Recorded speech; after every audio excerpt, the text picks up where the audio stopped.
Clicker. All right, here we go. Oh, throw that off. Get out, shot. It's out. Look at that. That's technology at its best right there.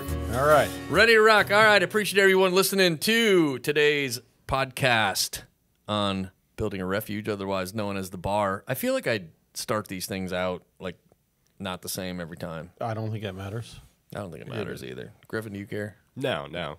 As a little personality of the episode. Yeah, exactly right. But I feel like it a little like, oh man, that one didn't go the way. So, hey, everybody, thank you for listening in to the Building a Refuge podcast, otherwise known as The Bar, right? We think that's a pretty cool name because who doesn't like hanging out at a bar? Right. Our bar may be a little different, but it's still fun. And I'm filling in for Eric, if anybody wants to know. You are filling in for Eric. It's exactly right. We should introduce you that way, but I don't want you to be the fill-in. I want you to be kind of like, I want you to be a full-time host. You kind of are a full-time host, though. Yeah, kind of. MC or whatever you want to call it. But, well, MC Clark A. Clark A. That's right. The first time I met Clark, I spelled his name wrong, so now it's always going to be Clark A with an E. Some people spell it that way, though. Yeah, I don't. No, you don't. So just on my shirt. Yeah, that's okay though. It's good. It's good. It's good. It's good. As we say, it's good, right? So, all right. So, listen, Building a Refuge. We are a men's mental health focused nonprofit located here in Indiana. We're very grateful to be a part of LDR Studios right here in Noblesville, Indiana. Clark Crosser and his team have been more than amazing in helping us out get this thing running. We were just talking recently that we got upwards now of, geez. Oh, thanks. 14, 16, somewhere in there. I know this one will be 17 in the can. Yeah. So, and I didn't even realize what that meant in the can, but now I do. So, see, look, we're learning and growing, and so it's a good thing. But yeah, so we're a local 501c3 nonprofit that focuses on mental health, and we're very grateful to have a Griffin Fernandes, my nephew, right? Grizz, all kinds of different names, right? Come on today and share his story. So our mission here at Building a Refuge is really one story at a time, and everybody's story is important. And I think at the end of it, we just try to do this to create hope and some, I think, some mission in life and so on and so forth. So, and we do this in a way that's pretty light. We have fun with it. You know, we talk about some, I think, pretty, I don't know, heavy topics, I guess, at times. Definitely heavy shit. Yeah, yeah. But, I mean, we also are realists, too, that, real life shit happens, and we just try to create a forum that we're open to share that. So, as we do with all of our podcasts, episodes, if you are struggling out there, we have a couple of resources for you. You can text the word refuge to 494949. It is an anonymous interactive chat line that I think is really helpful for folks out there that may not want to talk to somebody immediately. You can text them and have an online chat, which I think is pretty cool. You can also use the National Suicide Awareness Hotline, which is 988. We talked a little bit about how that's been, I think, a real benefit, just to kind of shorten that for folks that also need help. And then as well, I would say to our veterans, we're very grateful for everything that our veterans have done for us. We have a resource that is a national line as well. It's 1-800-273-8255. You can utilize that as well. So or any really of the resources, but we really appreciate everything our veterans have done for us. So just a couple of resources for you on the front end of that. We'll mention them again on the back end, but appreciate everybody listening in today. We have a pretty, I think, unique story. It's a different perspective. It's very grateful to have you on, Griffin. This is a little bit different than what we've kind of talked about in the past, and that is like some of the things that you've dealt with through, high school and college and coming out into the real world. I mean, I know you're from here in Fishers because he's our youngest. You are our youngest. That's right. That, yeah. Yes. Yeah. How about that? Yeah. We like, like record breakers here. I don't know. What was that? Is that right? Record breaker? No, I don't know if that's right. Well, I don't know. I don't know what it is, but he it's is the youngest contestant. Yeah. Well, I don't know if you're going to get a prize for it or not. Maybe you will. I don't know. I was expecting one. Come on. Yeah, we'll have to see what our prize host, Sherry Leum, has for us over there. But anyways, Griffin, we're like I said, we're grateful to have you on. I know you're here from Fishers, but maybe tell us a little bit about growing up here in Fishers. I think you graduated from Hamilton Southeastern High School. Yep. And we'll learn a little bit about your lung life, and then we'll go into some of the college experience and Then you can share with us some of the transitions that you've done, kind of getting out here into the real world. Yeah. So I just want to take a second and say thank you guys for having me on and providing this platform. You guys are kind of the forefront on this topic, and it's stories that need to get out that people need to hear. So thank you for having me on and allowing me to tell my side, my perspective. Sure. Yep, I grew up here in Fishers. We moved from Illinois when I was 8 years old, I think. Yep. Always lived in the area. So, I went to Hamilton Southeastern, graduated in 2018. Right on. And it was, I made a lot of friends there, but, man, I loved being able to see the world and travel when I was in college as well. Yeah. Kyle, we have our kids as well went through, this school system here and kind of the northern sector of the Indianapolis area anyways. And big school, right? I mean, you had a lot of kids in your class. If you think of both HSE and Fishers, I mean, there's probably, upwards of 2,000 students. Yeah, I think I graduated with 900 or just under. What was it like to navigate a high school system with 1,000 kids in one class? And if you think about the dual high schools, over 2,000. It was heck, when I graduated, man, like I saw kids that I graduated with that I'd never known that I went to school with, right? I got buddies that graduated with 50, 100 kids, and they knew their whole class growing up, and so it was a little different, excuse me. Yeah, go ahead. You meet a lot of different people, a lot of different perspectives, and I think it kind of helps you find your groove a little better, you know. So that part was nice, but, it is a bigger school system, so, a little more expectations. Yeah. And Hamilton Southeastern's really done a great job, I think. We've had a guest on in the past, Mike Rekoff. He's actually one of the really foundations of helping us get Building a Refuge started. I mean, we hung out at a coffee shop and we were chewing on like, hey, man, we need to, we felt like anyways we wanted to create something that we could, just get this messaging out. But he's done a lot just relative to mental health. And I think the resources that HSE, has had in their school system, which I think is really great, for young kids that are kind of coming through it. Yeah, absolutely. And even down to the teachers and stuff, like, all of them would have given you the shirt off their back, especially when I graduated. It was really nice to kind of form a personal connection with your teachers going through school. Yeah. Kind of helping you guide, what you want to do later on into college. So. Yeah. Well, I know we're on this topic because this guy is a fisherman.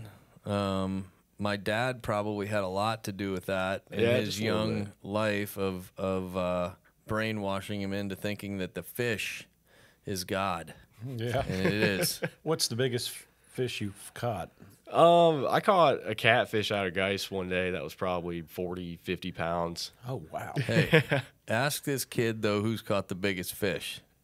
Oh, Grandpa. No. Oh, yeah. Well, I'd say trout-wise, yeah. You well, hold that maybe one. trout-wise, but my wife over there, my wife knows who's caught the biggest fish in the family. She did?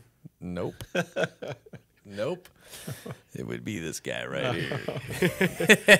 Oh, it was the marlin, wasn't it? Yeah. About a 220-pound blue marlin down in Cabo San Lucas, Mexico. So It's going to be a hard one to beat. yeah. You'll get, dude, listen, this is what's great about him, man. This kid will go hunting fish anytime he can. So, as it relates to doing that kind of stuff, it's an amazing trip to get out in the ocean and do that. But so, Griffin, talk to us a little bit about, you went, graduated in 2018, and then you went on to Adrian College up in Michigan on a bass fishing team, which I am probably guessing for most people out there that are listening to podcasts have no clue even that there's actually fishing teams in college. So yeah, share a little bit about that with us. Yeah.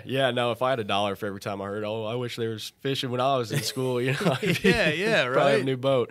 But yeah, no. So I started the tournament fishing stuff when I was 13. Yeah. I'd been in love with it forever, right? Yes, forever. Yeah, and grew up doing it. And, I'm pretty competitive as well. So when the tournament scene rolled around, I was like, I want to be good at that. Yeah. And so through juniors into high school, especially into high school, I got a lot more active on social media. Yep. Started sharing results, pictures, and whatnot, and started getting attention of some of these college coaches. Yeah. And I'd followed it. I followed everything around bass fishing, so I knew it was a deal. I'd go to this dude's house, man, and I'd be like, Griffin, what are you doing? He'd be like, I'm reading the Bass Pro Shop catalog. Yeah. Not a magazine, a catalog. Yep. So, just infatuated by all of it. And so going through high school, I played baseball too, and blew up my elbow and, playing in college wasn't really a foreseeable future. But man, I was so into the fishing stuff and started having success, started having people reach out, and after a while, started having these college coaches, DM me, email me, call me, and to come visit and come talk to them. So. My senior year of high school, I started to take it a little more serious. I'm like, this would be, this is exactly what I want to do. There's not a lot of college, like the Adrian College where you went. I mean, there's, I know a little bit, and thankfully to you, you've taught me a lot about just kind of the teams, anyways. But it's like, if somebody was going to go, hey man, I really want to go fishing, like that's what I want to do as a college sport or whatever. Like, there's not a lot of colleges out there. I guess there is, but I mean, you just don't see it as much. Right, yeah. It's in the grand scheme of things, I mean, it's a fairly new, like, collegiate sport. Like, it's the idea of bass fishing tournaments has been around since the 60s, I think, 60s, 70s. Yeah. But the college scene, that probably started early 2000s. Actually, Indiana and Purdue were some of the first teams in the country to hold college teams. So that's cool. Right on. Being right here at home. I mean, the Midwest. I mean, I get it. Yeah. Yeah, they're probably bored. Well, I don't know if they're bored, but I mean, they like hunting and fishing, Yeah. So, but yeah, and it's just grown immensely, and the high school fishing scene's grown a ton. So these schools are offering, all the more programs for it, I guess. You don't see it necessarily like your bigger schools, they'll have clubs, like, guys will put together clubs for them. Yeah. But you'll see a lot of these smaller schools that kind of got the money to invest into other different sports to, bring in more students.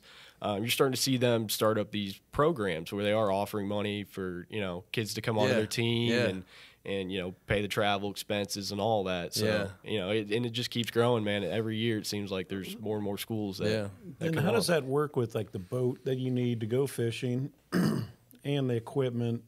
Since it's collegiate, how do they skirt around, like, getting sponsored or equipment donated to? Yeah. So it's not NCAA regulated, so it allows room for sponsor money and other outside entities to fund you. So there's 9 times out of 10 it's usually going to be your own equipment, so your own truck, your own boat, and all your own tackle and whatnot. But we were really fortunate at Adrian that they provided us with school trucks and school boats. So we didn't have to tear up our equipment. It was brand new trucks, brand new boats. They paid the gas. Like, it made especially being a college student, traveling and doing that, because you're spending thousands of dollars on gas and lodging.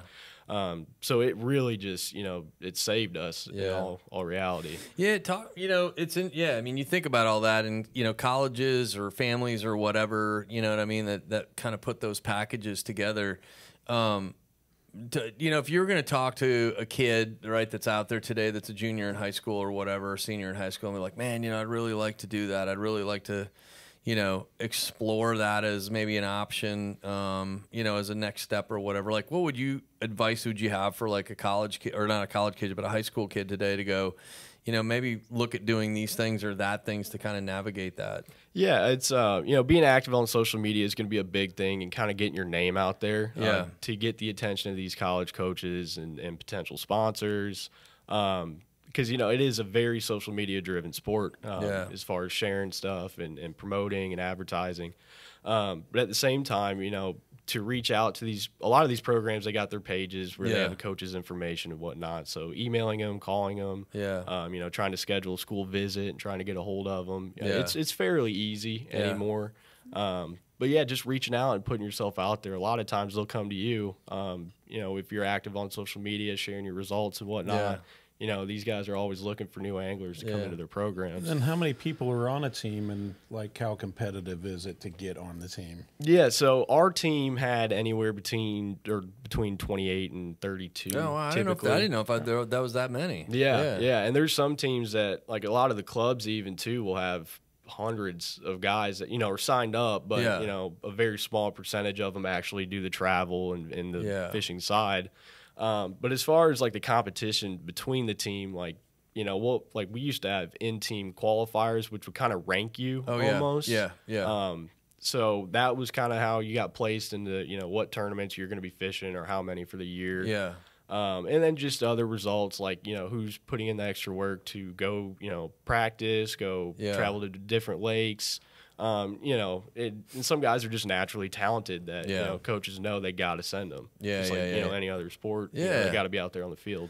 So, you know, in terms of, you know, like the topics that we talk about here, you know, just around, we like to frame this up as like mental wellness more than mental health. And I don't know if it's mental, I mean, it's kind of a blend between the two, right?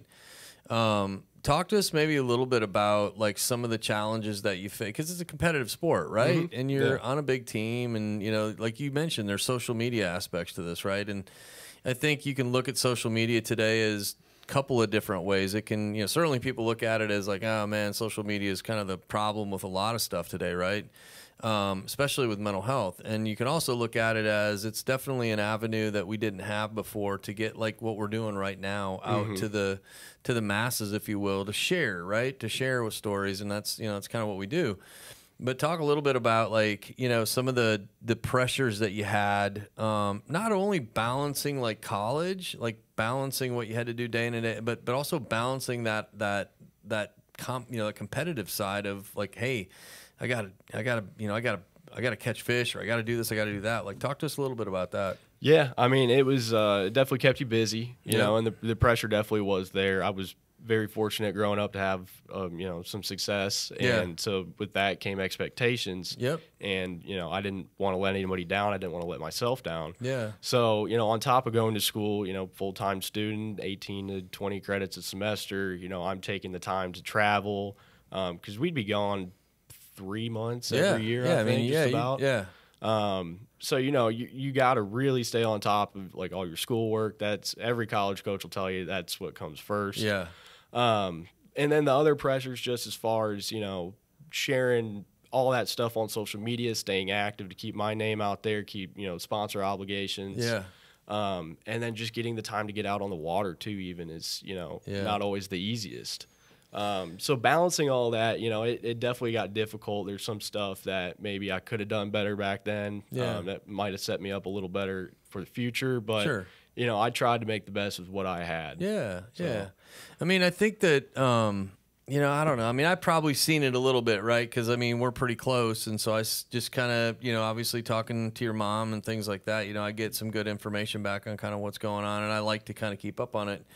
You know, relative to other, like what you see, you know, from other people, has there been anybody within the space, maybe even just college in general, that you know of that addressed like the mental pressures of like school? And I mean, I know there's therapists out there and things like that, people that could go to, but do you see that today in the college? Like, is there resources that, you know, kids can go to be like, man, I'm trying to balance all this stuff out and so on and so forth?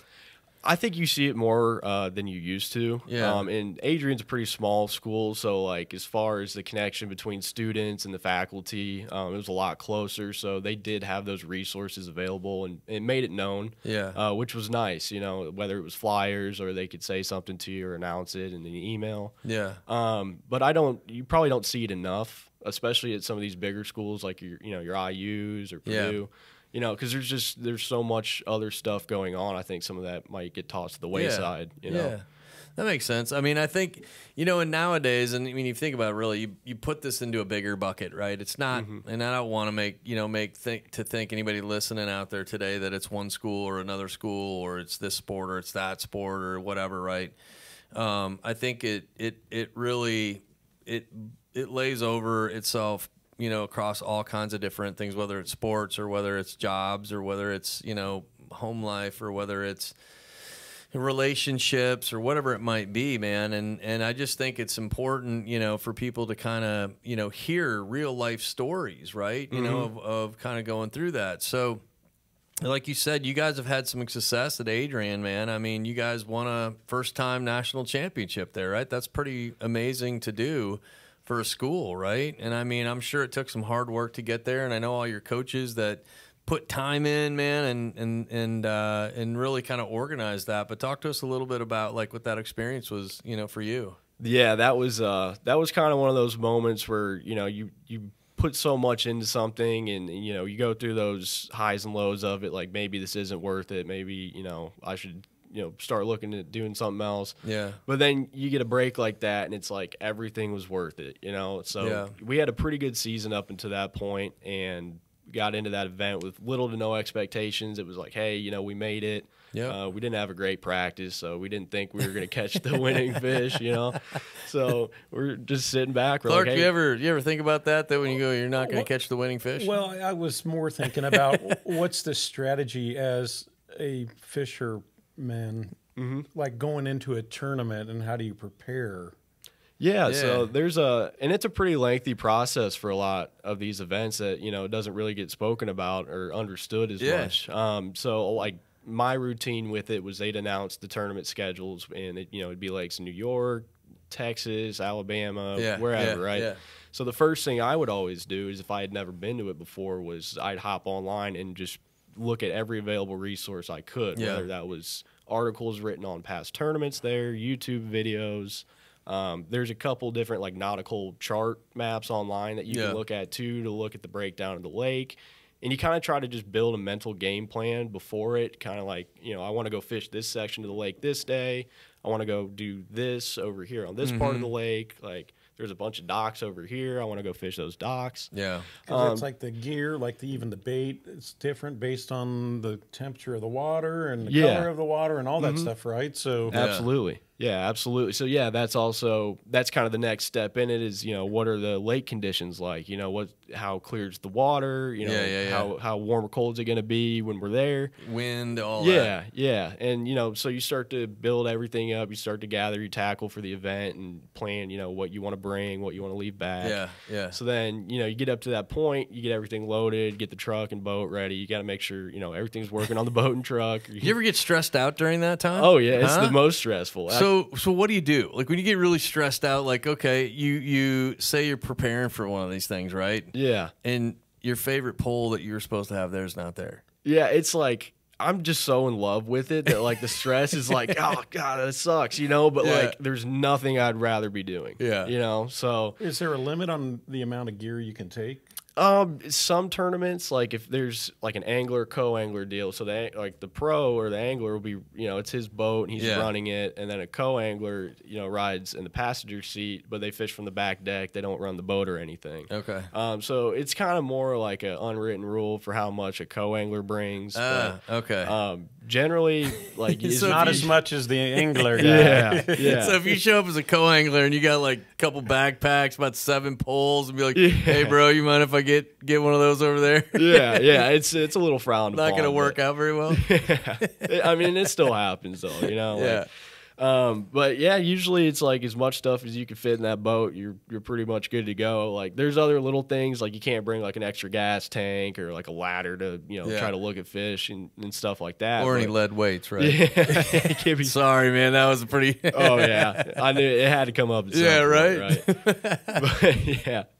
But yeah, it's a pretty big checklist of stuff, and and we are, we put thousands of miles and hours on our equipment, and during these seasons, and so you're constantly worrying about, am I going to blow a wheel bearing going down the road and BFE driving wherever, and you got to plan for that, have an extra hub or something to put together. Yeah.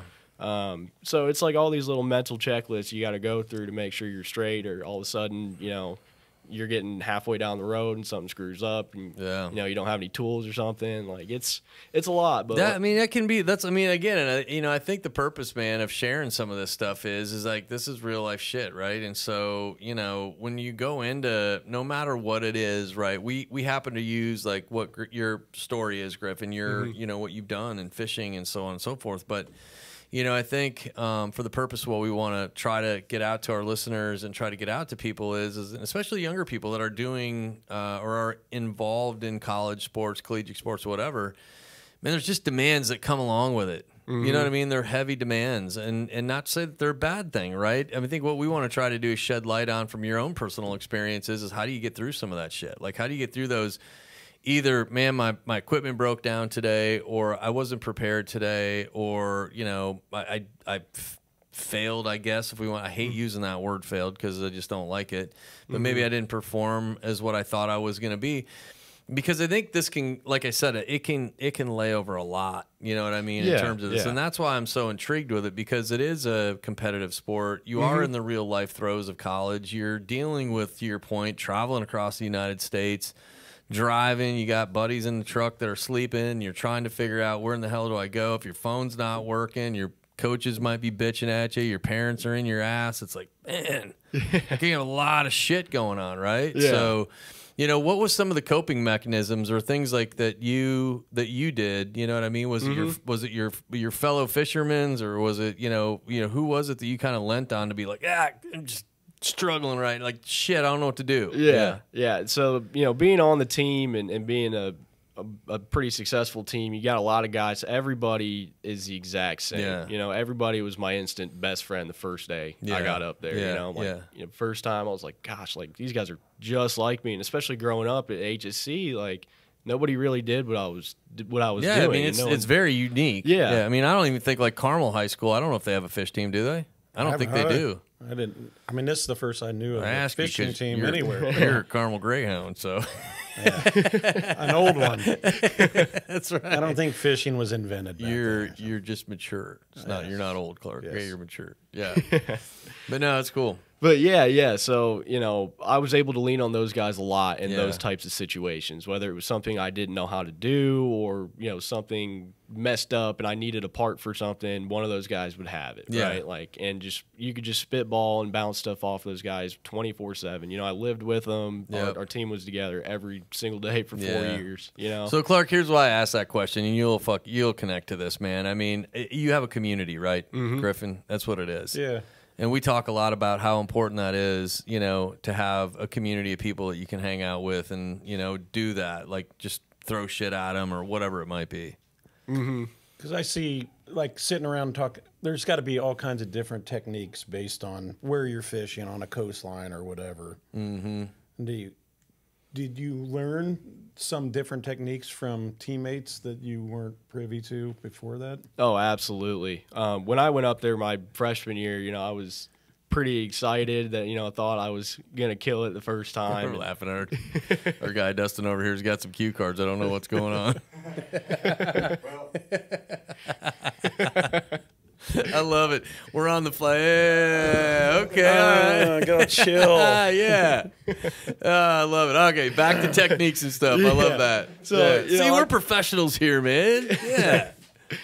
She's good shit. Yeah. So when I got up there, though, man, I really got humbled, like, that first, like, 6 month stretch. Because I came up there and thought I was going to be a lot better than I was, thought I understood it all, thought I, you know, had all the right equipment and knew all the techniques. And, man, it was like first week I got up there with some of those guys and would just get my ass handed to me, dude. I was sitting there like, man, I suck. Like, these guys are insane. Like, this is what I got to compete against. Yeah. So, but then you just use it as a learning opportunity, you know? And, like, you know, the guys that were on my team that lived in Michigan did stuff a lot different than what I did down here. You know, guys that came from Iowa or Wisconsin or Alabama. They're all fishing different areas. Yeah, and everybody's got their own little way of, you know, whether it's a different technique or how they, you know, they rig something. Like, there's so many little minute details that people will do different that in a tournament perspective might get you another bite that could lead you to winning the tournament, you know? So you try to just be a sponge and take all of that into consideration. So if a situation comes up where,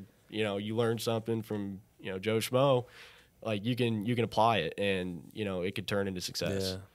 Yeah, I just think that, like, you know, I don't know, I just keyed in on that. You mentioned this, you know, Clark, in I think an episode or for sure during your episode and story, you know, just about having a community of people around you that, you know, you can bounce shit off of, right? I mean, and I think that, again, it just kind of lays over a lot of different, you know, verticals when you think of whether it's this or it's, you know, golf or it's football or whatever the hell it might be, you know what I mean? Mm-hmm.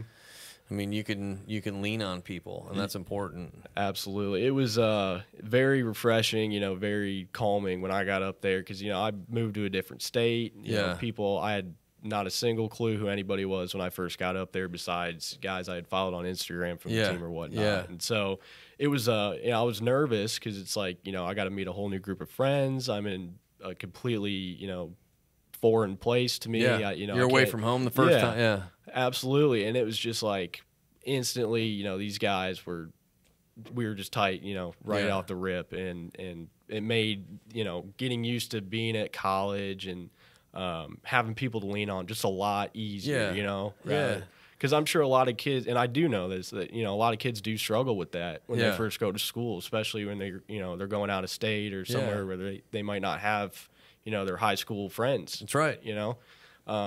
So yeah, having a community like that, man, did.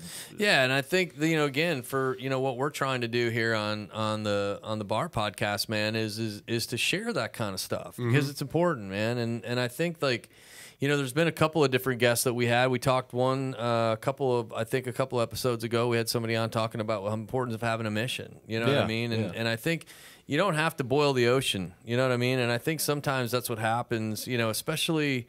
And give me your feedback on this, man. I think this happens a lot with younger kids today. I think the expectations have become so high that they're almost unachievable. You know what I mean? And I'm not saying anything against anybody that wants to be driven. Like you want to say, man, this is what I want to go do. Go do it, man. Run it up the flagpole, right? As Lemmy would say. But if you're the one that's driving it, not others driving that's exactly right. for you, that whole, it's your mission, not everybody else. That's exactly right. And I think, you mentioned this too, Clark. I mean, it's like, hey, can we just slow down a little bit? Right. Can we just enjoy life a little bit versus like having to rush it along so fast? Right. Like being so hurried to get there. Like I got to graduate high school and get out and go to college and get a job and buy a house and have a kid and get married and all this shit, or however that list goes. But I mean, it's like everybody's so rushed into doing that. Like that makes you hit the pinnacle of life. You know what I mean? And I don't know. Look, in some cases that has worked, right? I mean, that has worked for people that want to maybe set those goals or set those mission, however you want to look at it, and they achieve those things. That's great, man. I mean, good for you, and you should be proud of yourself. Anybody out there that's listening that has done that, I would never want to say that it's not, but I mean, I think there's a lot of people out there though that do question. You know what I mean? I know personally when I was in high school, I didn't know what the hell I wanted to do. I had no clue. I mean, I didn't get my undergrad degree until I was 30 years old. You know what I mean? But that's fine. I mean, it should be, shouldn't be any like, oh, well, you didn't get it till you were 30, right? I'm blessed. I've been married. Uncle Sherry. Oh, yeah. See how I did that? Uncle Sherry. Blessed, man. I mean, we got a great family. I mean, a lot of your fishing probably came from, like I said earlier, the brainwashing of our good old grandfather, Larry Leum. Oh, yeah. He put it in you. But, I mean, there's just a lot of expectation, I think, that comes along, in life in general. And I think to have a community, I think it's important, and I think it's important for kids today while they're in high school to find that community. Yeah. And it doesn't really, I don't want to say it doesn't matter what it is, you know what I mean? You hope that it's a productive, it's positive energy, but man, having that community, and I think fishing's definitely done that for you, Griffin. Absolutely.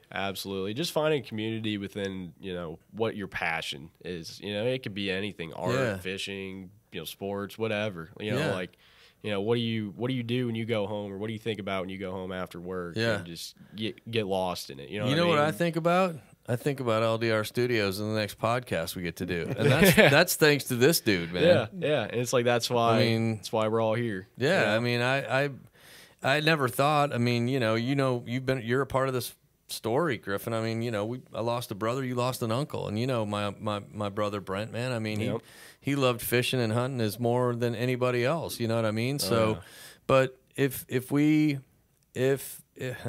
go back to kind of my faith side of this. If I wasn't drawn or driven or however you want it, that's not right either.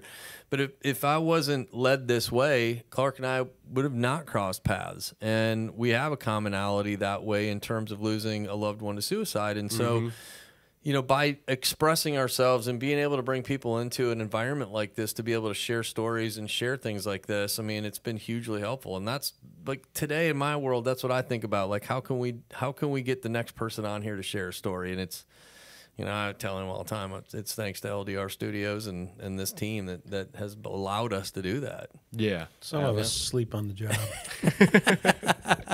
Do you see how we're weaving things in? Man, we are weaving things in today like flawlessly. It's so awesome, And even Griffin got to sit in on a little bit of shenanigans a little earlier, It's yeah. But that's the fun part of it, you know what I mean? Yeah. Yeah. Absolutely. It's good stuff, man. All right, I got to ask you. So we talked a little bit about this national championship thing, man. Like, tell me a little bit about what that experience was like to achieve that, and like, you know, what was it like on campus, and what was it like, you know, talking from your sponsorships and doing probably some radio programs and all that kind of stuff. Man, it was. So your senior year, you won the championship. Yeah, that's pretty cool. Yeah, at Adrian College. Yeah, first time for this school, man. Like, I didn't know the first thing about this, Clark, and holy shit, man, this is a big deal to Adrian's. You know, their whole collegiate, you know, kind of program. Yeah, it was. Man, when it happened, it was cool. Like, I remember, it was one of those that Mom didn't get to come up for. Yeah. And, you know, she tries to be at every event, you know. Your mom is one great supporter when it comes to your fishing. Yeah. There's no way I'd be anywhere close to where I'm at, you know, without her help, you know, directly. She's pulled the weight. She's stayed up, you know, drove the miles with me and everything. You know? Mom theme, man. That mom theme. Yeah. We've been talking about a lot of moms today. That's right. Yeah. But, man, yeah, when we won, it was, you know, the whole team was there. They had come out on the water to come watch us. We had the camera boats and everything with us and the drones, and you know, they got to see it all kind of unfold. So, but they didn't know how the other guys did. The other guys we were fishing against. Yeah. And we get in there, and man, I had lost. It was like the last 10 minutes, right? We had put together a pretty good bag. Yeah. We didn't think it was a winning bag. And for those people out there, what does that mean? You put together a pretty good bag, because there's people out there, man, that'll hear this. What the hell are you talking about? Yeah. So it's so tournament. The way it works is you weigh in your 5 biggest legal bass every day. Okay. Sometimes they do 3 fish, but majority of the time it's your 5 biggest fish. And you put them in a weigh-in bag to take up to the scales. So we'll structure it. It's like, I got a bag of them. Like, you know what I mean? So are they clear bags, or are they like hidden bags so nobody knows what's in them? It depends. Like, I've got a clear one just because I have it. But like, there's some guys that flexing all the time. Yeah, look at this, man, boy. I have the clear bag. What are you hiding? Yeah, what are you afraid of? You gotta love a good dude show when you talk about bags, right? Oh man. Oh yeah, it's good. But so yeah, you know, we were in. You know, we hadn't lost any fish or anything. Like, all the guys are hyping us up every time we catch one. And my partner Hayden put on a clinic, dude. Like, I didn't mean about losing a fish. One getting off the line, or one dies in the bag. Well, that happens too. Yeah, that happens too. But yeah, like them jumping off or pulling off. Like, and you know, these are big smallmouth up there, so they're stupid mean fish. You know, they go crazy, and it's, you know, that river flows real hard, so they'll just go. You know, and you got this real light line, and you just have to go let them do their thing, because they will freak that. So you can't. What do you call it when you catch one? You just rip it in the boat. Oh, just boat flipping. Yeah, you can't do that with these guys. Doing that. Okay. Yeah. Yep. So, but anyways, we had put together a pretty decent bag, and man, it was just like Cloud9 moment. We had the lead going into day 3, and all the pieces were coming together, and we're like, man, like you don't want to think about it, but you can't help it. You know, it's like this is all kind of going right.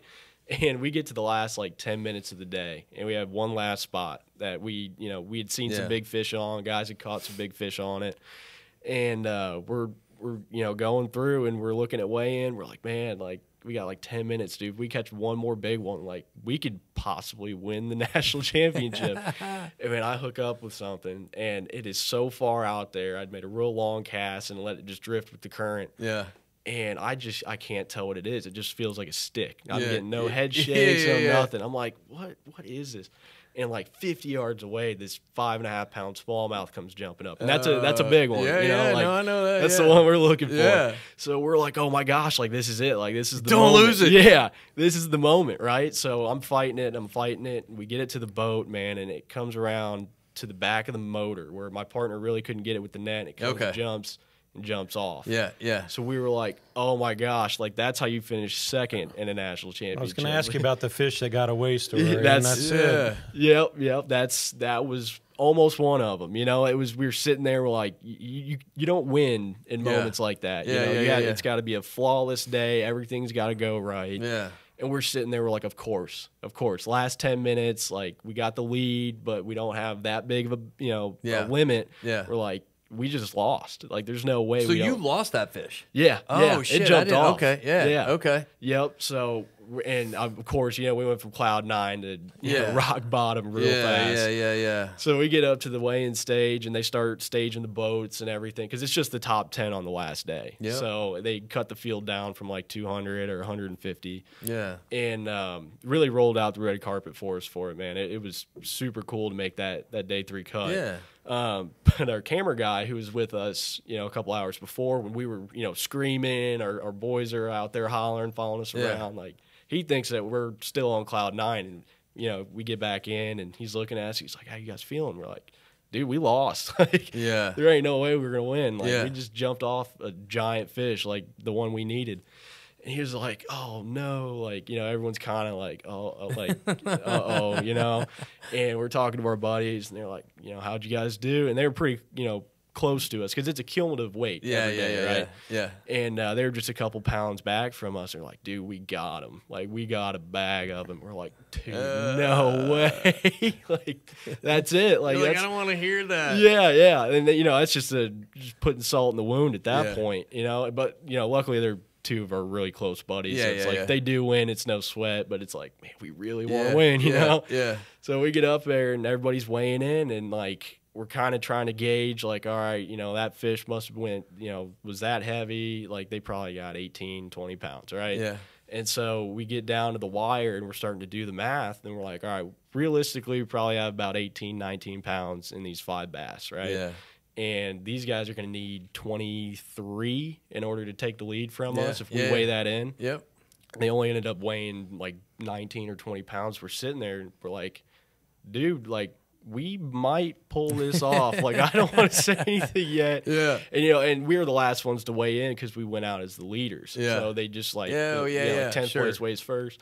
So we're sitting there, and all of a sudden, everybody's coming over, asking the questions, and it's like all this is building up, and I'm still not sold that we're going to win yet. Yeah. So, oh my God, just no one say anything, like, don't Everyone talk shut to me. up. Yeah, don't talk to me. Like, let's just get this over with. Like, we got to see. And so we went up there, and our our boys that we thought were going to beat us were on the stage because they had taken over the lead. Mm-hmm. And we're sitting there, we all cross arms and are looking at the scale, and all of a sudden it read like 20 pounds 4 ounces or 20 pounds 6 ounces, and like that's what it and they handed us. That's what you needed. Yeah. Oh, so wow. they announced the winner, and New York, that Waddington area, they love bass fishing tournaments. There was a bunch of people that came out from town. Yeah, so everybody just went crazy, and I was like, oh, I just started crying. And this is the national national collegiate championship, right? Like, it's a national championship like basketball or anything else, right? Yeah. So for people that are listening, this isn't like, a division of, whatever, the national champ. This is like a national championship. Yeah, like this is the big one, like, which, I hate to say it like that, but it is. Like, and man, in that moment, it was so surreal. Like, it's like everything kind of slowed down for a second, and like, it just, you just try to take it all in, but at the same time, it's just like there's so much going on around you after that. And, you got people trying to talk to you, trying to do interviews with you. Someone's trying to hand you the trophy. Someone's trying to take the trophy away from you to look at it. Like, what's the trophy look like? It's we're gonna send a picture. So when we do, we're gonna have him holding that big boy up. Yeah. So it was. Man, the first thing I did, I started crying. Of course, I couldn't hold it in, because it was like what we were talking about earlier. It was like everything that has built up to this moment, like everything was worth it. You know, all the money spent, all the sleepless nights, like, you know what I mean? And hell yeah. So I was sitting there, and I remember, like, my partner Hayden, his mom and his girlfriend were there, so he, went off with them, and all of a sudden his mom walks around, was like, hey, like, you want to call your mom? And I was like, I should probably call her. And I remember I called her, and she had watched the weigh-in, so she was already, crying. And like the only thing I could get out was like we finally did it. Like, we did it. Yeah. Like, and after that, I started bawling too. That's I so needed cool, a second, man. but like, it's just I only saw it again from some peripheral outside, getting everything coming in. But it's great. It's fun to hear the kind of inside story of it. I mean, that had to be quite a moment for the team and a moment for everybody. Oh my gosh, man! Yeah, it was, and the team is so tight, man. Like we were saying, like everybody's just instantly, best friends. So everybody's freaking out. The guys that weren't there calling us and freaking out. So we get home, of course, they threw down for a couple days, and Yeah, I can't imagine, man. I mean, that's a big deal. I mean, it is. It really, truly is. And when you're around that group of people, man, I mean, that close-knit community that people understand what that means, man. I'm sure, especially back at Adrian, I'm sure that had to be a big, big, huge accomplishment for everybody. Yeah, absolutely. How big of a school is Adrian? So Adrian's got about 2,000 kids. Okay. So it's like the size of a So class you of guys are Carmel. like rock stars. Yeah. Like the size of a class of Carmel. Yeah. Yeah, one class. One class. Yeah, it's and it was kind of a culture shock when I got up there because I went to HSC and was used to being in school with, 15, 1,600 kids. Yeah. And then it's like the entire school, regardless of class, is like less than, 2 graduating classes at HSC. But it's interesting because, I mean, and I wouldn't have known this outside of you, Griffin. I mean, if you talk to people about certain sports or certain academic, like, I don't know, curriculum, whatever, like, and you speak of Adrian, like, if people are in and understand it, like, they're like, oh, yeah, like, I know that college. Yeah. You know what I mean? Like, it's interesting. It's just interesting because it's not a huge school. Sits right outside the University of Michigan, right? So, the big house or what have you, a massive school, 60,000 plus students. And then you have this school that's not that, and they do really well. I mean, a lot of the sports they're pretty good at a lot of different things. Yeah. Like we got like our ice sports there are like some of the best in the country, even for being a D3 school. I know hockey is. Yeah, he's a really big, really big and good there. So yeah, that's cool. So after that, what kind of came along with that? Like, what did you? Was there a lot of like things you kind of had to do because you guys won that? It wasn't as much as I expected, honestly. Like we did a handful of podcasts and everything. We did some stuff with the school. They did like this little celebration for us, which was pretty cool. Yeah. It, answered a lot of phone calls and whatnot. But as far as like outside obligations that followed it, like it really wasn't what I was expecting. Yeah. Like it was just kind of like, all right, now it's time to get back into business and move on to the next one. Like we got to go win again. Did you garner any sponsors because of that? Like are you professionally fishing now? Is that what they would be called? I guess. Yep, it would be. Yeah, it absolutely is. Yeah, the sponsors and the fishing side work real similar to how they do for like golf or racing. Like it's typically, your athlete has a panel of sponsors they work with, and they do the same thing on their jerseys. So they have, all the logos and everything. And it might be a good time to plug that we would love to have a title sponsor for the Bar Podcast, right? Still looking. Still hunting out there. So if anybody listening out there would love to be a part of this, we are welcome for that. Yeah. Yeah. But it wasn't like I didn't expect like everybody to come jumping at it. Yeah. I definitely got some opportunities out of it that I'm very thankful for. Yeah. Made some really good relationships and established some good, some good things from that. But it wasn't super crazy because the next step after that was the college classic bracket. So they take the winner and through third place at the national championship and the team that wins the Angler of the Year race. Yeah. And the Angler of the Year race is like you get a certain amount of points per your finish. Yeah. And the team that had the most amount of points basically, finished the best out of the whole season. Yeah. You move on to the bracket. And so they split you up and you fish by yourself against another competitor for 3 days, and they get it down to, one or the last 2 people. Yep. And whoever wins that last day moves on to the Bassmaster Classic, gets a brand new Toyota Tundra and a brand new, like they give you truck and boat, they pay your entry fees for the Bassmaster Opens, and you get to the Classic. The Classic is like the Super Bowl of bass fishing, and so that was what we set our sights on next. It was like, well, I want to win that too. This was nice, but that's the main goal because that's. That tournament for a lot of college guys is how it kickstarts their professional career. Yeah, right on. We could see that. I mean, just from an exposure perspective. Yeah, absolutely. So that's what, we started thinking of immediately. And it came pretty quick after the whole win. I think we only had a couple months of downtime. Yeah. And I say downtime, but we had other tournaments going on, Yeah, you fish a lot, man. I mean, and I think, again, for topics that we're talking about here and what we're, kind of doing on building a refuge, man, I mean, there's a lot that goes into it. You know what I mean? I love the fact that you're sharing with us some insight and kind of behind the curtains, right, of what you do day in and day out, especially as, you think of somebody younger that's coming through high school and they want to kind of do this in the pathway to, you know, hey, here's some suggestions on kind of how to open up that door. And if you get fortunate enough to land somewhere, right, you end up on one of these teams, you know, just kind of some insight there, you know, to what you experienced and what you've gone through. Yeah, absolutely. And, you know, it's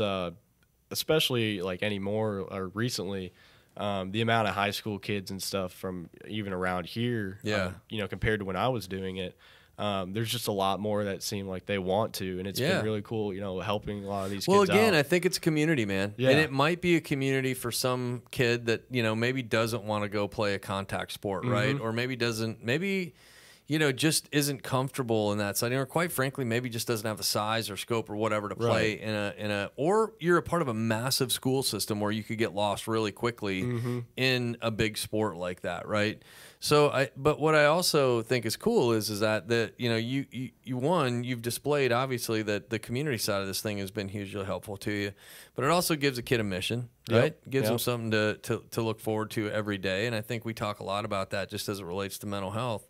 And mental wellness, anyhow, is that when you have hope and when you have something to look forward to the next day, your mindset changes a little bit, right? Yeah, absolutely. And I would guess, because I've seen some of these tournaments, you have a lot of outside influence as well, the old guys, if you will, right, that help mentor, right? Yeah, because I think, as Clark was asking about, like some of the equipment and different things like that you use, a lot of times it might be an older dude or whoever that's got the boat or whatever that's going to, you know, hey, man, I'll captain you for the day or whatever to allow a kid to fish. Yep. And I just think that's super cool, because I think it can be a great outlet out there. So again, if this podcast reaches anybody out there in the, you know, kind of that age group of high school, early college, whatever, you know, and there's something that you're like, man, go take a look at it. Yeah. Right? Yeah. I mean, because there's a lot of great young men and young women that are a part of it. Yeah. And it's a very giving community. Like, it's a giant world, but it's tight knit as it comes. You know, I've got friends from Texas to New York that, you know, I might not see them every day, but I could call them and talk to them like my best friend. You know, every second of the day. Yeah. And then especially for the younger kids, like you were talking about, you know, that might not want to play a contact sport, or maybe they got injured and they can't play anymore. That was a big deal with our team. It was 99% of us were ex-athletes that just simply couldn't play anymore, and found fishing as our outlet and still maintain that competitiveness and just found a venue to do it, you know? Yeah, no, I think it's cool, Griffin, and I think it's great that you love sharing. I see how much you do with the younger kids today. So I want you to talk a little bit about too, post college. We talked a little bit about kind of just prepping on this. But you also have kind of come back now and are a part of the high school association, right? Yeah. You kind of help lead in that. I know, you know, your mom, Brenda, has done a lot in that organization, but you now kind of do some of that stuff, right? Yep. So I got the offer to join the board, and you know, was very thankful for everything they did for me when I was in high school to, you know, get me to that college point and beyond. And so when I got the opportunity to do it, I jumped right at it. You know, I try to give back where I can. I try to, you know, boat captain a lot of these kids for the high school tournaments and whatnot. But I just felt like it was a good option to really make an impact on it, you know, and give back for what it did for me. Yeah. So it's been very cool to, you know, be behind the scenes of how everything works, and man, it takes a lot, you know. Yeah. You're dealing with hundreds of kids and hundreds of parents, is, you know, the big one. Yeah. And there's a lot of work that goes into those tournaments, you know, stuff that I never realized, you know, had to be done. So it's been very cool to learn all that and take part in that, and just, you know, figure out where we could clean stuff up, make stuff better. Yeah. Maybe it's a different community, right? Yeah. It's the same kind of place, but a different side of it. Exactly. And it's still in that, you know, fishing realm. So for me, it, you know, it's... Has that gotten you out of your comfort zone a little bit at all? A little bit, yeah. Okay. Because I've always been the tournament angler. You know, I'm not running tournaments. So getting in that next step, I guess, or in that position to run tournaments and take part in structuring them. Yeah. It has been a kind of a learning curve. I kind of had to step back and kind of see how everybody else handled it to, you know, to take some notes and see, you know, where I could put give my input. and where I could learn. Yeah. So it's been very eye opening. Yeah, for sure. that's awesome. I think, you know, it's another thing we've talked about on here, and Clark, you brought it up, man, you know, a couple of different times when we've interviewed folks, is that getting out of your comfort zone, right? I mean, that's been I don't know. I mean, it's been one of those things that's come up in the past, and it's like, oh, okay, well, not that you get forced to do it, or maybe you naturally get there, but it does help you learn for sure. You know what I mean? And I think that kind of all goes into, it's good for the brain. You know? I know these guys have taught me more about just the behind the scenes of putting on something like this, even, and I have a ton more respect for it. Yeah, because there's a lot that goes into it. You know what I mean? Yeah, it's a ton. Technology screws you over a lot. Well, you think you can pick this thing up and go, oh, well, they just, you know, they do a podcast or whatever, and it just, boom, it happens. Well, that's not the case. You know? Just like you, I'm sure, like with a tournament, you're like, oh, well, we just show up and we fish. Yeah, well, there's a lot that goes into that. 100%. You know, we're planning for months, you know, prior to how we're going to do everything. You know, where's it going to be at? Yeah, the lakes, the trap, probably the accommodations. Is there big enough? You know, who's going to be there? Exactly. And so, balancing all that and learning, you know, the ins and outs of it, man, it's been great. It's like you said, out of my comfort zone, and it has been an awesome learning experience. Yeah. You know? All right, I got to ask you a couple other questions. And if you don't want to answer some of this stuff, you tell me, you know, just say, I don't want to go there, right? But just say, come on, Uncle Brandon. Yeah, he could, Uncle Sherry. At least I'm not Aunt Brandon, I guess. But I don't know. What the hell? I'd probably take Aunt Brandon, too. I guess it's got a trendy little thing to it. So in high school or in college, and I think this is important, man. You went through a loss of a friend that was pretty tragic, and you have a close group of friends around you that have, you know, you guys have kind of been around each other, and I think that's important too. We talk about community and bonds and things like that. But talk to us a little bit about how you know, how that's helped. Not necessarily that event, but your friends and the community and things like that, right? Because I think anything like that happens in life to people, that's what we talk about on here, right? Right. But if you don't feel comfortable too, man, just say, no, man, I'm good with that. But I just want to, I bring it up only, Griffin, because I want people that listen to this, like younger kids, because I love you, man, and how you look at and give back to the younger kids. I think that's super important. I mean, I think you're such a grateful, humble young man, and all of the things that people have done for you, man. You like, I want to give back, right? And I know that's kind of the heart of what we love to do here.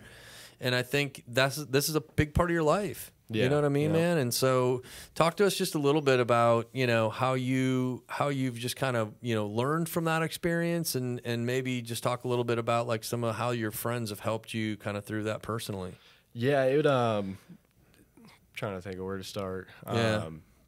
I probably threw you a little bit of curveball, but no, it's all right. It was a knuckleball. Yeah, right. No, it's just man, those guys have been my best friends for years, man, and we had a, you know, such a tight knit, kind of like my college team. But this was like, you know, I grew up with these guys. You know, I'd known some of them since I moved to Indiana, and man, we spent, you know, every day together. You know, did everything together, and hunting, fishing, ripping out, long ditching, getting in trouble, causing mom's bitching at you, starting shit. But yeah, man, and then, you know, all that happened, and it was just an experience that, you know, only we had together. You know, and so it was really difficult to talk to anybody on the outside about it. And I mean, man, I think about them every single day. You know? That's natural. Absolutely. But it was, you know, and a lot of people do reach out to help, and sometimes it's hard to accept that help because it's, you know, I don't want it. You know, you know, you weren't there, you don't get it. And so having my buddies there, you know, that not only, you know, were there with me, but they've just always been my best friends. They, you know, they knew my buddy Nate even better than I did, probably, and he's still one of my best friends, you know. And right on. To be able to lean on them and to be able to, you know, just talk to them whenever, you know, like it was huge because I didn't really have any sort of other outlet that I felt comfortable to talk about that situation, you know. And like when it first, you know, happened, it was hard to deal with for sure on the pressure, you know. And it was, you know, you're still going to school, you're still doing, you know, you still got your. Man, this is real. Like that's what I mean, and I think that's what's important, right? I mean, it's your perspective of it. And so, you know, you're still trying to, to live and you know, fulfill your obligations and you know, whatnot. But you know, that shit weighs heavy on you a lot of times, man. And it really, you know, it really did kind of weigh on my mind in a lot of different things, whether it was school or whatnot, you know. But man, I just had, you know, the best friends in the world, dude. You know, I could call them whenever. They could call me. You know, and we could just sit and talk or just sit and listen. And it just made the healing process so much better. Because you know, if I didn't have an outlet like that, I don't know how I would have handled it. You know. Well, and again, man, I appreciate you sharing some of that. You know, because again, it's real things that happen in real life, and I know people that will listen to this have gone through similar, not exactly the same thing by any means, Griff, but, you know, they've gone through some impactful parts of their life. I mean, we all have sitting at this table, and we have on 100% of the guests that we've had on our show have gone through something. And I think that, you know, that sense of community has been a big part. You know, Clark, you shared this, you know, about how this community here at LDR Studios and all your friends, man, have, you know, like helped you like get through that kind of time frame. And I know, you know, me personally, when I went through it, like the dudes that I cycle with, or, you know, my personal friend group and my wife and, you know, my family, my kids, whatever. But, you know, it's that friend group, man, that you can just kind of be like real with, like, you know, like you can call them up or you can text them or whatever and be like, man, this shit sucks right now. You know? Because look, at the end of the day, man, you know, we want to make sure that people understand, like, life is good. Look, we want to create hope, right? But life's also going to throw you knuckleballs, and I think it's just being kick you in the dick. And kick you in, yes, 100%. There's no doubt about that. That shit just is real. And I think having that support group around you, whether it's friends or whether it's, you know, I'm sure your team, man, when you went back to them, they were a huge, you know, help for you. You know what I mean? Your coaches, you know, people around you. But there's probably that core group, man, that you can be honest with. Like I was telling somebody this not long ago, that you remember the days like when you used to hang out with your buddies. You mentioned this one time, Clark, like when you used to play baseball. You know what I mean? Like in the dugout, right? Like you were hanging out with your boys in the dugout, you know, or having those overnights, right? Where you would be like hanging out with your buddy at night and you would share just like real stuff. You know what I mean? And I think that's what is important from a community perspective, man. And especially when you go through something like that. Because I mean, it's hard to talk about, you know, and you know, therapy might not be, or a therapist, or just an outside, you know, the outside help might not be the right venue for some people. I know it isn't for me, or any of my friends, but you know, having a community and that trusted core group that, you know, you can just dump anything. And it's okay. Man. That's the other point. You know, man, it's okay, like, to say that. It's okay to say, hey, man, a therapist, this is what I want to do. You know what I mean? Because I mean, I'm not one, you know, myself. I have found a couple of people that I trust, and that's really what it boils down to, is trusting.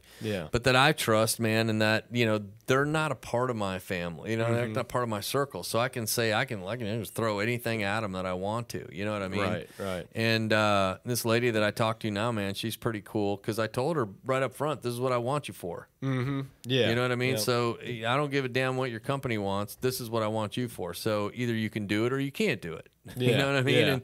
And thankfully she's accepted it, you know, and she's been pretty good. But, you know, I mean, I think that, you know, it's important to be honest. Like, hey, man, I don't want to go to that setting. And we knew that at building A Refuge. I think that's one of the big things that Erik Robinson, our co-founder, who's, you know, not here today, and Clark's here. Clark's a little better looking, though. He's got nicer hair. You guys Eric's got a better beard. Yeah, I don't know. Well, he does have a nice beard, but you got a nice beard too. But, you know, not like that. Like, hair-wise, you smoke him on that level. Yes, like, he has no hair. He doesn't have hair.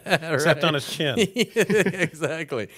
But, you know, Erik brings a, you know, completely different, you know, aspect to this as well. But, I mean, I think in terms of what we try to get across here is that we want to try to create that environment, man, that's not intimidating, that's not like threatening, that's not, like, oh my God, like, I don't want to go hang out with those are a bunch of fucking squares. You know what I mean? Like, I'm not going there, dude. Like, these guys are weird. And I think where we get to do this at Harley Davidson, it's a pretty cool place. There's engines, there's gas, you know what I mean? There's dude shit going on.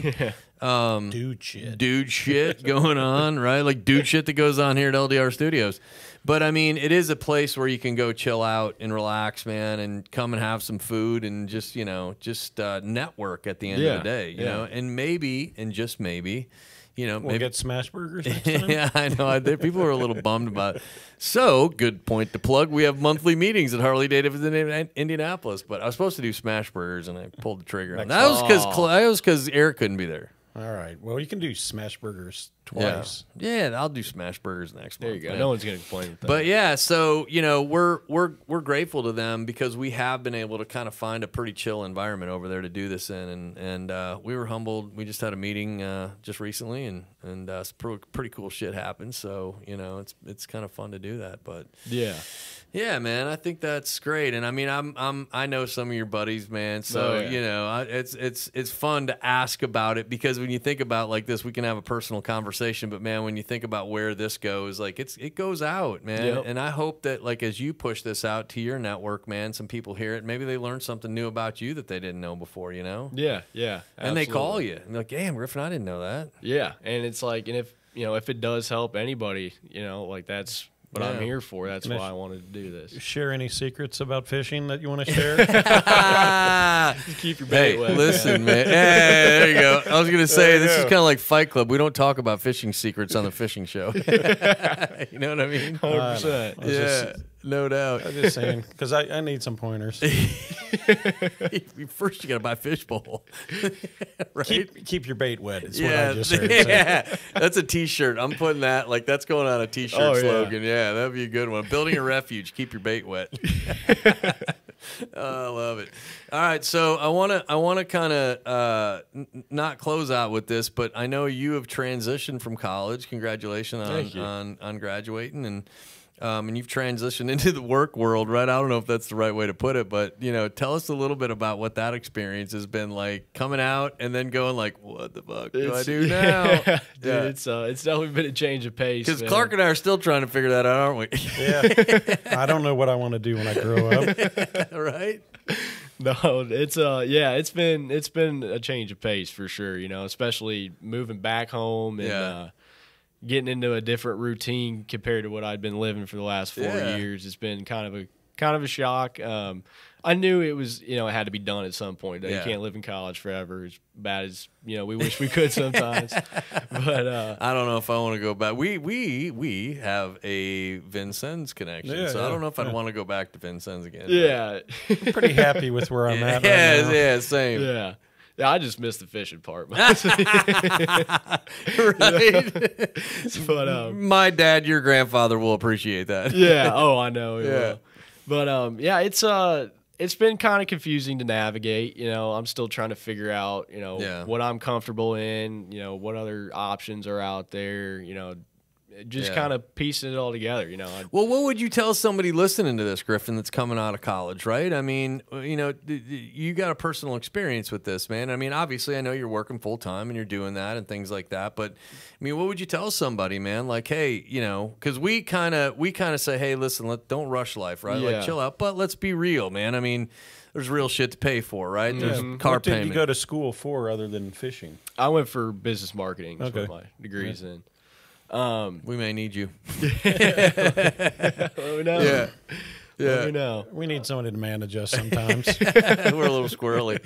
But yeah, man. I mean, but I mean, that's what I mean. Like, that's a real thing. Like, it's not like you just come out and snap fingers. Like, oh, I want to go work at this place or I want to work at that place. Yeah, it's I guess like the best advice I could give is just take a second to breathe and look at your options. Like, definitely keep moving forward. Don't sit at home and do nothing. But have a mission. Yeah, have a mission. Have point your arrow in a direction and follow it.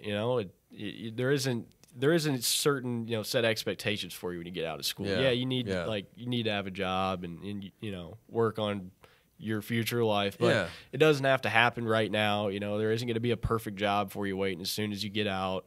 You know, it's all part of the learning process. And you have your whole life ahead of you. Yeah, exactly. And you might end up doing something completely different than what you went to school for. You know, I think that's a thing that kids come out of school, you know, with this expectation of, oh, you know, I got to find a job within my degree.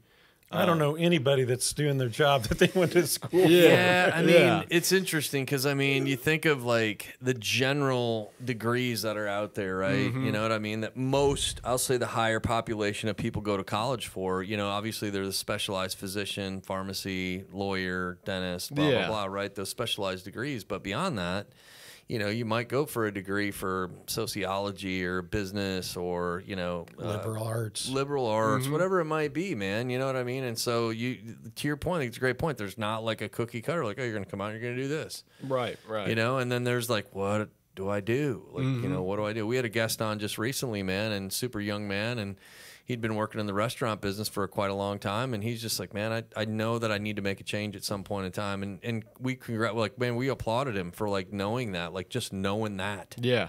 Like, I know I don't want to do this when I get to be 45 or 50 years old or whatever, so I'm going to make a change today. Yeah. And that's okay. It's great. You know what I mean? It's because I was like, well, what are you doing right now? He's like, I'm just chilling, you know? And that's okay. You should. Yeah. But, you know, we might see him this week. I hope so. That's right. Yeah. But yeah, no, exactly. You know, just being happy too at the end of the day with it. Like, you don't want to be stuck doing something just because, you know, you graduated with a degree in something and are doing what you thought, you know, your role was supposed to be. But then you're miserable, you know, when you come home. You know, you got to be able to make that change. It's, you know, it's not going to do any good for you to stick it out, you know. No, I hear that, man. I mean, and that's what I would tell, you know, I would say is just advice to younger people, man. Like, just you don't have to figure it all out right now. Like today's world, you got to be able to pivot into other industries because there's no working for GM for 50, 60 That's exactly years right. Yeah. So you got to be very versatile and willing to move into other fields, you know. And open to learn, right? I mean, open to learn new things. Yeah, definitely. Yeah, getting out of your comfort zone. Clark, you had to, man. I mean, you went from doing home construction, home building, all that to, you know, going, man, I really had a passion to do stuff like, I mean, you had to make a big kind of turn. Yeah. I mean, and you've done pretty well. It's working out finally. Yeah, right. But that's like another great point, man. I mean, to Griffin's point earlier, man, I mean, it's going to take hard work. Yeah. Nobody's telling you that this shit's going to be easy. Right. Yeah. It's not going to get handed to you. Yeah, you know how many times my dad said that shit to me? When I'd go complain to him, he's like, yeah, Clark, nobody ever said this shit was going to be easy. Right? Like hundreds of times. It's another great t-shirt. Shit's not going to be easy, you know? Yeah. No, I just think it's great. I love the perspective, Griffin. I mean, I think you're, you know... The youngest person on. The youngest person on Building a Refuge, yeah. You'll hold that title for a while, I'm assuming? Yeah, I don't know, man. I mean, he might hold this for a little bit, buddy. I mean, that's pretty good. You know, unless, you know, like some of your buddies here and be like, hey, I want to go get on there. I want to tell a story. And that's great, man. Like, if somebody wants to, if they hear it out there and you're open to sharing or you want to tell us a story, man, reach out to us. You can hit us on all our social sites. On Facebook and Instagram and TikTok. I don't know if TikTok you can actually DM on. I don't think you can do that, right? I think you got to have a certain amount of followers. You got to be a TikToker for a while to like get personal message. Do you have that? Yeah, I don't ever post or anything. Yeah. I mean, I'm more of an old guy, right? So I'm more of a Facebook dude. So it seems like any more Facebook's just for old people. that's what they say, anyways. I get on Facebook more than Instagram, dude. I promise you. But you know, you're an old soul. Yeah, right. I'm just mature, Clark. That's what it is. I'm just mature. Yeah, something like that. All right, so I got another one last question here. I want to ask you. We ask a lot of our guests this, and being that you are our youngest guest, when I asked you to come and do this, why did you come and do it? You know, your guys' platform. Your Uncle Brandon. Oh yeah. I'm not gonna. It makes it a little easier, you know. But no, your guys' platform, man, it's something special, and it's stuff that needs to get out there and be told. It doesn't get talked about enough. You know, like most guys always deal with the, you know, suck up your problems, don't talk about them. You know, it's, you know, you're weak if you do, or you're weak if you go seek help. But you know, that's not the case, and you know. Like my personal experience, my friends' personal experiences, like you know, when we all talk about it together, it's like, man, like this is a pretty common problem for a lot of guys, you know, and it does need to be talked about, and you know, you guys have the platform for it. And you are my uncle. It makes it a little easier. Thank you for that. Yeah. I love you for that. Yeah, no, absolutely, man. And to be able to come on and tell my story, and like you were saying, maybe give a different perspective to a younger crowd, because you know, the younger generation struggles too with, you know. Do you think it would be? I mean, let me ask you this question. I mean, because you're fishing kind of now in a different circuit, I guess, if you want to call it that way. It's a different than you did in college, right? But I mean, probably same guys and so on. Yeah, like I fish a lot with my buddy that he ended up going to a different school, so we competed against each other a lot. But we fished together in high school, so we've known each other for a long time, been really close. Yeah. But we just, I'd almost call it more leisurely. Like, I'm not doing the travel and everything. I just can't afford it, you know? So the reason I was asking this question is because you talked a little bit about your marketing degree, right? And so this might have something to do with that. But, I mean, I'm thinking, like, you know, like at shows or at things like that, do you feel like it would be beneficial, like, for building a refuge to just, like, have a booth or some sort of an information type of an avenue? Because, listen, we've kind of entered into some of this. I like riding motorcycles, right? And obviously Harley-Davidson has this kind of persona of like, ooh, you got to be this big, tough, rough guy, right? And, I mean, but it's changed a lot over time. But anyways, we have like entered into some really cool conversations with different chapters and different parts of what we do with building a refuge that's been receptive to us, which I don't know if I'm surprised at anything anymore, but like we always look for avenues to go to, and we're not gonna, you know us, right? We don't push shit like down people's throats, right? We're just there to, like, if somebody comes up, hey man, tell us a little bit about your organization. But do you see that as something like would be beneficial? Because you do a lot of shows, you do a lot of I hear you, man. You do a lot of sponsorships, you do a lot of marketing, you know, for that whole space. Yeah, I absolutely think it'd be beneficial. Okay.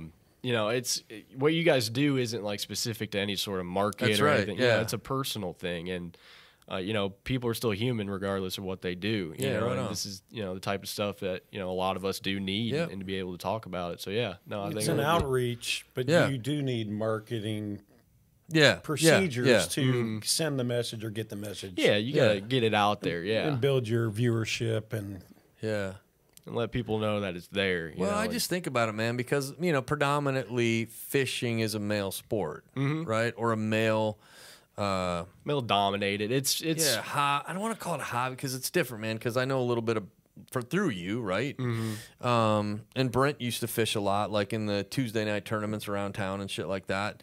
So I mean, it's a little bit of a different community, but it's pretty male dominated, right? Yeah. So, and I would gather that, you know, there's probably a lot of people that have dealt with a lot of different shit, just like any other community, you know. Absolutely. Absolutely. We'll have to check that out like for losing that fish you reeling in. Well, when he lost that the fish, big one got away. Sure that it was not a good feeling, and he might have said fudge. It's on video. Fiddlesticks. I'm pretty sure the word is fuck. We're talking about That's why we have you on here, Clark, because I don't think that Erik would be so comfortable with saying that. Maybe, but I don't know. He might. He's probably got a very introspective way of looking at all of it, which is so far different than either of us. Or it's that's what's cool though. Yeah, no, that's way cool. Yeah, that's what's awesome. That's why I miss him. Yeah, get his ass back here. Get your ass back here. Get your ass back here, Erik. That's right. So, well, Griffin, thank you so much, man. We can't thank you enough for, you know, coming on and sharing your story and sharing part of it, man. Your story is still continuing and what you're doing, and we'd love to have you back sometime to, you know, when you make the pro fisherman circuit, man. You're raking it in, right? That's a dream, man. Well, hey, man, like we'd love to wrap a boat one day. You never know, man. We were talking about that. You can get out there and get the marketing out there. That'd be pretty slick, right? That'd be awesome. Yeah, ripping across the water with a black and yellow boat. Huh? We can do it. We can do it. Good colors. Yeah, the black and yellow boat's fire, dude. Look at that, Make it look good. School colors. Yeah, that's right. It is Adrian colors. I didn't even think about that. But No, in all seriousness, listen, I know some of the questions that we threw at you, like Clark said, are a little bit knuckleballers, but we really appreciate it. I appreciate your perspective of it, man. And especially, you know, with our connection and you know, losing Brent, and you have a great, you know, outlook, I think, just on where your vantage point is, man. And I think it's, you know, I think it's really cool. So, but as we do and we close out, man, if you are struggling, we shared a couple resources up front. You can text the word A Refuge to 494949. We got the National Suicide Hotline at 988, and for our veterans out there as well, we have the 1-800-273-8255. Still have to look at that number. Like, I'm gonna get that one locked in. I feel really bad because I love our vets, man, and it's like it's a long number. But we do have, if anybody also, you know, that does hear this, we have a great resource for all of our veterans, and I'm just so humbled and blessed that we have such a great resource to help them out. So if you do it, you can reach out to us direct. You can check us out on Facebook, or you can reach out to us direct at buildingarefuge@gmail.com. So, Griffin, thanks a lot, man. We appreciate you having you on, buddy. Yeah, man. Thank you guys for having me on. Thanks. Until next time, fish on. Fish on. That's right. Peace. We're out. To hold on to, it is well within my soul.